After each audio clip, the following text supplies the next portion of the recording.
Okay, इस video में हम करने लगे हैं एनाटॉमी ऑफ नोज़ का जनरल शॉर्ट पोस्टमार्टम या रिव्यू।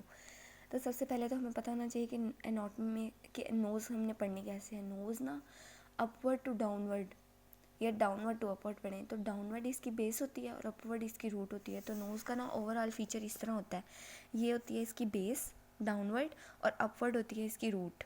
रूट ऊपर होती है। नॉर्मली क्या होता है कि रूट नीचे हुआ करती है किसी भी चीज़ की और उसका बाकी स्ट्रक्चर ऊपर होता है, लेकिन नोज़ की रूट ऊपर है और बेस नीचे है। अब उसके बाद उसने कहा कि इसमें दो चीज़ें होती हैं, कार्टिलेजिनस पार्ट होता है और बोनी पार्ट होता है। ठीक है, तो हमने ना इसको यहाँ से देख लेते हैं। बोनी पार्ट में हमारे पास क्या है, अपर 1/3 बोनी है और लोअर 2/3 कार्टिलेजिनस है। जो बोनी पार्ट है ना उसमें हमारे पास कौन सी बोन आ जाती है, नेज़ल बोन आ जाती है और फ्रंटल प्रोसेस आ जाता है मैक्सिला का। अब कार्टिलेजिनस पार्ट को देख लेते हैं। तो कार्टिलेजिनस पार्ट में हमारे पास लेटरल कार्टिलेजिस हैं, एलर कार्टिलेजिस हैं और सेप्टल कार्टिलेज है। सेप्टल कार्टिलेज है, ये अपर लेटरल कार्टिलेज है, एलर कार्टिलेज है और लेसर एलर कार्टिलेज है। ठीक है, और नीचे हमारे पास लोअर एलर कार्टिलेजेस आ जाती हैं। तो ये हमारे पास होगी इसका कार्टिलेजिनस पार्ट बोन का। उसके बाद हम इसके मसल्स देख लेते हैं। तो मसल्स में हमारे पास प्रोसीरस मसल होता है, नज़ैलिस होता है, लिवेटर लिबाई सुपीरियोरस मसल होता है, एलक नज़ाई होता है, डायलेटर और डिप्रेसिव सेप्टी। ये सेम मसल्स हैं जो हमने पढ़े थे एनाटॉमी में नोज़ में। तो ये आप किसी जूनियर से बुक लेके वहाँ से फेस के देख सकते हैं या यूट्यूब से नोज़ के मसल्स देख सकते हैं, वहाँ से ज़्यादा अच्छे से समझ आ जाएगी आपको। उसके बाद आते हैं स्किन। स्किन पे हमें पता है कि वहाँ पे ब्लड होता है और वहाँ पे हेयर होते हैं, फैटी टिश्यू होता है जो स्किन के साथ चिपका होता है। तो इसमें याद क्या रखना है, एक ही बात है जो आगे आप चैप्टर में पढ़ेंगे external disease of the nose में, कि वहाँ पे ना नोज़ पे ग्लैंड्स भी होते हैं। क्योंकि जी जिस तरह हम जिसमें एक्नी हो जाती है ना, ब्लैक हेड्स वाइट हेड्स, तो अगर हाइपरट्रॉफी हो जाए स्पेशियस ग्लैंड की तो वो लोब्यूलेटेड सा ट्यूमर बना देता है। इसे हम राइनोफाइमा कहते हैं या पोटैटो ट्यूमर कहते हैं। तो आपने याद रखना है कि नोज़ की टिप पे जो ट्यूमर बनता है स्पेशियस ग्लैंड की हाइपरट्रॉफी की वजह से बनता है, उसे हम कहते हैं राइनोफाइमा। नेक्स्ट आ जाते हैं हम internal part of the nose पे। तो इंटरनल ऑफ द नोज़ जो है उसका जनरल स्ट्रक्चर हम यहाँ से देख लेते हैं कि लेटरल वॉल का क्या स्ट्रक्चर है। यहाँ पे हमारे पास क्या कौन से टर्बिनेट्स हैं, 3 है, सुपीरियर है, मिडल है और इन्फीरियर टर्बिनेट है। ये वाला एरिया होता है वेस्टिब्यूल। वेस्टिब्यूल में स्किन आ जाती है और ये सेप्टम वाली कार्टिलेज आती है। ये जो दो एलिवेशन है, इसको ऊपर वाली को एगर निज़ाई कहते हैं, नीचे वाली को एट्रियम कहते हैं। अब फर्दर हम अब इसके इंटरनल स्ट्रक्चर में ना सबसे इंपॉर्टेंट है मिडल मिएटस। तो हमने फोकस किसको रखना है, मिडल मिएटस को। इसमें से सर का क्वेश्चन ये होता है कि ओस्टियोमिएटल कम्प्लेक्स क्या होता है। तो जितने भी हमारे साइनसेस हैं ना वो एक स्पेस में आकर ड्रेन करते हैं, laterally lateral wall of nose, laterally lamina papyracea और मिडली मिडल मिएटस में जो स्पेस होती है उसे हम कहते हैं ओस्टियोमिएटल कम्प्लेक्स।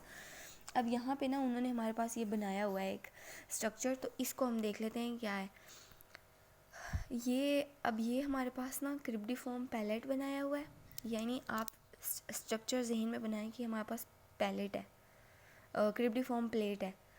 ठीक है, ये अब हम ना स्ट्रक्चर किसका मेनली पढ़ रहे हैं। ये हमारे पास क्रॉस सेक्शनल व्यू है मिडल वॉल और फ्लोर ऑफ इन्फंडिबुलम का। अब ये हमारे पास क्या है, एथमॉइड है। ये हमारे पास हाइएटस सेमियल नेरिस है। ये मैक्सिलरी एंट्रम बनाया है। ये कुछ स्ट्रक्चर हैं जो इसमें मिसिंग है। जैसे कि अब हम, ये हमारी नोज़ है फॉर एग्ज़ाम्पल, तो ये हम कौन सा सेक्शन लेके पढ़ रहे हैं, ये हम उसका सेक्शन लेके पढ़े हैं क्रॉस सेक्शन, यानी नोज़ को हमने इस तरीके से कट किया है सेंटर से, और अब इस स्ट्रक्चर को दरमियान में से हम ऐसे करके पढ़े हैं, ये सेंटर है। अब यहाँ पे आ रही है हमारे पास सेप्टम, ये जो हमें शो हो रही है सेप्टम। अब सेप्टम से इधर हमें कौन सा स्ट्रक्चर ऐसे करके कट करने पे दिखे हैं, तो ऊपर हमें क्रिब्डिफॉर्म प्लेट मिली है और फिर उसके बाद ये क्या है, मिडल टर्बिनेट, ये क्या है, इन्फीरियर टर्बिनेट। अब आपको शायद समझ आ रहा हो कि सेप्टम इन सुपीरियर मिडल क्या कहते हैं, ये हमारे पास था मिडल टर्बिनेट, ये था इन्फीरियर टर्बिनेट। अब मिडल और इन्फीरियर टर्बिनेट के दरमियान में ये जो एक वॉल सी बनी हुई है, ये है अनसीनेट प्रोसेस। अनसीनेट प्रोसेस जो है इसमें से एक ओपनिंग या स्पेस रह जाती है, उसे हम कहते हैं हाइएटस सेमियल नेरिस। हाइएटस सेमियल नेरिस के नीचे क्या है, मैक्सिलरी ओस्टियम, और ये जो बारीक सी वॉल है लेटरली जो पड़ी हुई है वो है लैमिना पेपरेशिया। लैमिना पेपरेशिया और अंदर क्या है, बुल्ला एथमॉइड नेलिस। अब आपने देखना है मिडल वॉल और लिटरली लैमिना पेप्रिशिया के दरमियान में जो स्पेस है ना, यहीं पे आके सारे साइनसेस ने ड्रेन करना होता है, क्योंकि टर्बिनेट्स के दरमियान में ही तो मिएटसेस होते हैं, स्पीयर मिडल और इंफीरियर मिएटस, जहाँ पे साइनसेस ड्रेन करते हैं। अब थोड़ी सी हम इसकी दूसरी पिक्चर देख लेते हैं कि रिलेशन बन कैसे रहा है। मिडल टर्बिनेट, यहाँ पे क्या था, इंफीरियर टर्बिनेट, ये हमारे पास था अनसीनेट प्रोसेस, ये था इनफंडिबुलम, ये जो स्पेस दिख रही है ये बुल्ला थमाइडेलस था, और ये जो स्पेस थी ये हाइएटा सेमीअल्नेरिस था। इसी पिक्चर को ये स्ट्रक्चर्स के बजाय लाइंस बना के इस पिक्चर में दिखाया हुआ है। बाकी इस चैप्टर में से कुछ भी नहीं करना, देखने वाली चीज़ ये है कि किस टर्बिनेट जो है उसके अंदर कोई चीज़ ओपन हो रही है या नहीं हो रही है, ऐसा तो इसमें कोई नहीं है। स्पीयर टर्बिनेट को हम इथमाइडो टर्बिनल भी कहते हैं, तो ये बात आपको पता होनी चाहिए बस MCQs के लिए। और ओडोनाइज सेल हैं वो स्पीयर मिएटस में प्रेजेंट होते हैं।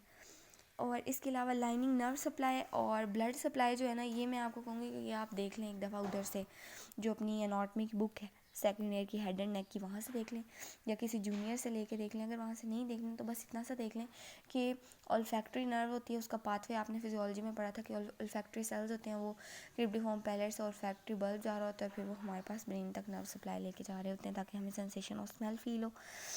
ठीक है, उसके बाद इसकी ब्लड सप्लाई हमें पता है इंटरनल और एक्सटर्नल कैरोटिड आर्टरी से आई होती है। लिम्फेटिक्स में हमारे पास सब मैंडिबुलर है, अपर जुगुलर है और रेट्रोफ्लेंजियल लिम्फ नोड है। That's it for the anatomy. इसके बाद आपने एनाटॉमी के चैप्टर में से कुछ भी नहीं करना।